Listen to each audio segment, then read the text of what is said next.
बाबासाहेब पाटील 8-10 वर्षापासून आज जर बघितलं सभापती राहिले. बाबासाहेब पाटील सभापती राहिल्यानंतर सभापती ज्यावेळेस बाबासाहेब पाटील निवडून आले, स्वतःचं मतदान सुद्धा त्यांना नव्हतं.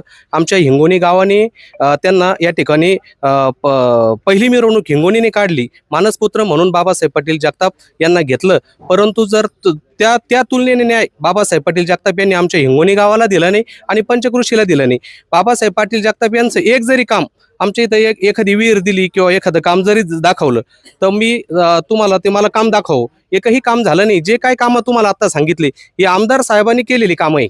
बाबासाहेब पाटील जगताप यांनी जे कामं करायला पाहिजे होते, कारण सभापती झाले ते आणि सभापती झाल्यानंतर पहिली मिरवणूक जी आहे ती हिंगोली गावाने काढलेली. साधी एक सायकल सुद्धा त्यांनी आमच्या या भागामध्ये दिलेली नाही. आज जर आपण विकासावर बोलू लागलो, विकास ज्यांनी केला त्याला केला म्हणावं लागणार आहे. आज जर तुम्ही बघितलं प्रत्येक रस्त्यावर ज्या ज्या कामं केले त्या रस्त्यावर जाऊन आपण दाखवू शकतो.